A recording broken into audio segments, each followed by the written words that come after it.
آب حیات، یشوع بن سراح کی کتاب، پہلا باب۔ حکمت خدا کی طرف سے ہے، تمام حکمت خداوند کی طرف سے ہے اور ابد تک اس کے ساتھ رہے گی۔ سمندر کی ریت اور بارش کی بوندوں اور ازلیت کے ایام کو کون شمار کرے گا؟ آسمان کی بلندی اور زمین کی وسعت اور غار کے عمیق کو کون ناپے گا؟ حکمت کا پتہ کون لگائے گا؟ وہ جو سب چیزوں سے پیشتر ہے۔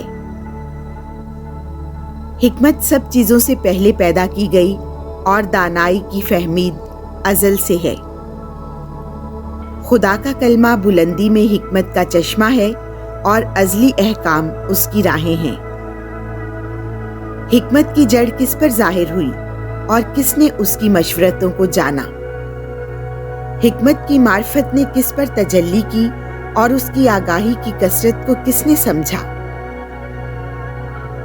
ایک ہی ہے جو دانش مند اور نہایت محیب اور اپنے تخت پر بیٹھنے والا ہے، یعنی خداوند، جس نے اسے پیدا کیا اور دیکھا اور شمار کیا، اور اس نے اسے اپنی نعمت کے مطابق اپنی سب مصنوعات اور ہر بشر پر نازل کیا اور اسے اپنے پیار کرنے والوں کو بخشا۔ خداوند کا خوف۔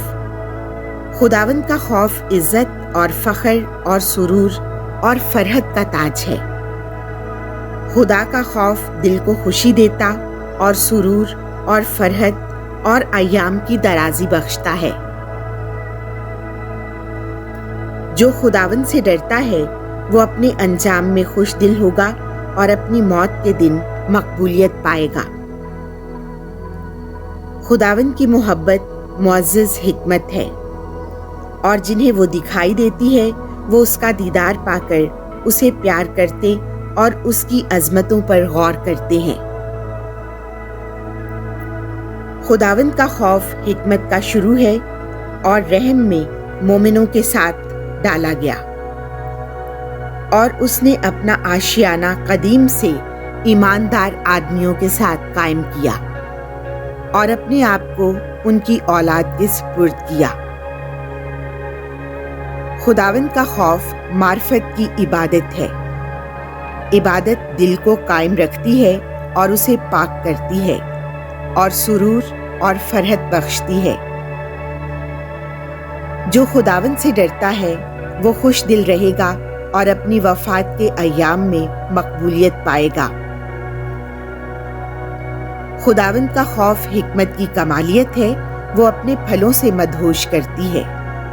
وہ اپنے سارے گھر کو مرغوب چیزوں سے اور اپنے انبار خانوں کو خزانوں سے بھرتی ہے۔ خداوند کا خوف حکمت کا تاج ہے، وہ سلامتی اور صحت کا آرام عطا کرتا ہے۔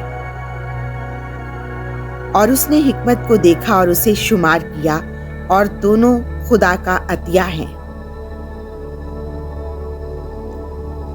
حکمت معرفت اور فہمید کا علم بانٹتی ہے، اور جو اسے قبضہ میں لیتے ہیں ان کی عزت کو بلند کرتی ہے۔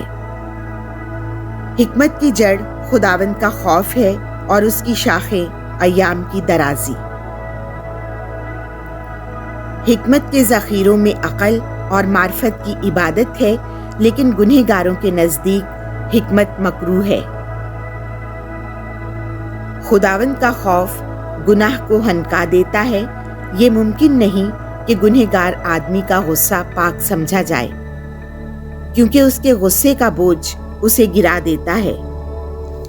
صابر مرد کچھ دیر تک برداشت کرتا ہے، پھر اس کی خوشی بحال کی جاتی ہے۔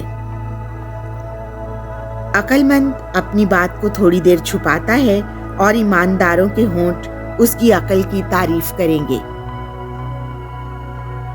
حکمت کے ذخیروں میں معرفت کی تمثیلیں ہیں، لیکن خطا کار کے نزدیک خدا کی عبادت مکروہ ہے۔ بیٹا، اگر تو حکمت کی خواہش کرتا ہے تو اس کے حکموں کو مان، اور خداوند اسے تجھے عطا کرے گا، کیونکہ خداوند کا خوف حکمت اور تادیب ہے، اور اس کی خوشنودی ایمان اور حلیمی میں ہے۔